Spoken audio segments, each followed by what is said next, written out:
It's hard to pinpoint a particular point when I started getting interested in politics, except that I grew up in Ottawa with a father from Winnipeg and a mother from Montreal. My earliest memories, of course, were my uncle, who was the governor of the Bank of Canada. And I was very young, and I just remember all this hushed discussion about how he was somehow being unfairly fired from his post by one John George Diefenbaker. So I remember being very conscious of some of the debates and knowing that at the very least, that my uncle had stood up for some sort of principle, of which I wasn't quite fully aware of. Anyhow, through the years, I grew up in Ottawa. I was always interested in what was going on. Of course, I lived through the October crisis, and Ottawa, being the capital, was filled with army personnel and so forth for a period of time. And so I guess I was just very conscious that the national government was a very important component of our lives. So it wasn't really until I went to university that I started studying history and economics, and had the good fortune to meet, for example, John Deutsch, who had been the guy in charge of the very important green paper on immigration, which opened up our whole immigration flows in the 1970s. And I really decided by the time my next step was to go to a law school that I really wanted to understand our federal structure and how Ottawa did fit into the life of the nation.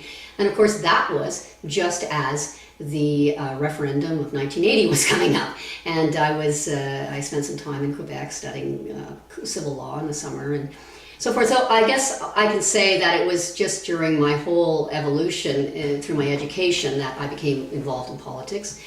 And ultimately, when I graduated from law school, I was lucky enough to get a scholarship, which I made sure did not require me to study any more law. I'd had enough of law at that point.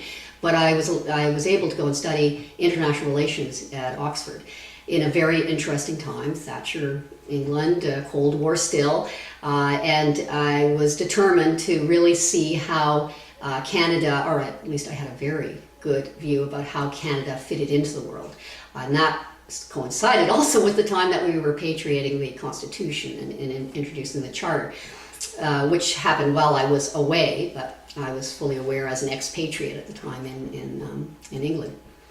So once I graduated from Oxford, I had a number of options open to me, but I came back to Canada and I immediately started to practice law and decided that wasn't the way I was going to influence public policy, that wasn't the way I could be involved in what I viewed as positive, good government, good national government. And then I set off on a trajectory into various political and quasi-political activities, and first working with one of the leadership campaign of John Turner as a very young Liberal. Where I really cut my teeth in politics then was with the Meech Lake and Charlottetown Accords. And they emerged while I was teaching law at the University of Toronto Law School. And I remember very clearly seeing the 5 points and Mr. Mulroney, sitting around the table with all 10 premiers and the then territorial leaders, and announcing this deal, which would fundamentally change our Constitution, was going to remove the dynamism that any credible federal government requires to keep the country together, to hold Canadians together. And I remember sitting around with my law profs at the end of the year, because this was around May, at the end of the school year, and they said, oh, well, I guess next year's materials we're just going to add in all the Meech Lake stuff. And I said, no, you won't, because that is not going to pass. And as we know, there was then a 5-year period, 3 years over which Meech was ultimately defeated, and then 2 more years before we had the Charlottetown referendum.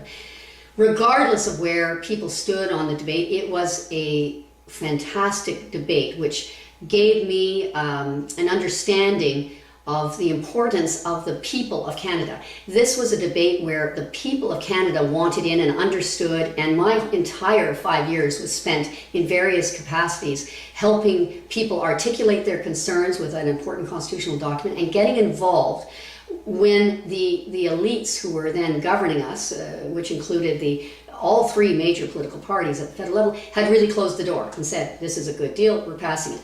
And so it was a fascinating exercise for me, and I see my kids now studying it in civics, where we actually had citizens involved and in a very serious debate about the country. So I think that has just colored my entire interest in politics. And so if I have any common element in my on again, off again involvement in politics, which include running against Jack Layton in 2006, and then ultimately running for the leadership, and now running for a nomination in this upcoming election. It is that I feel that the politician's primary job is to be a voice for people. It is to understand what the concerns are at the base and exchange and explain the challenges that we face as a nation when you try and compromise and ensure that we're all moving together in certain areas, whether it's internationally, whether we're getting national standards in place so that we have fair competition across the country and so forth. So I guess that's a very long explanation, a little bit of a winding road as to where I got started, or where I became interested in politics, or how I became interested in politics.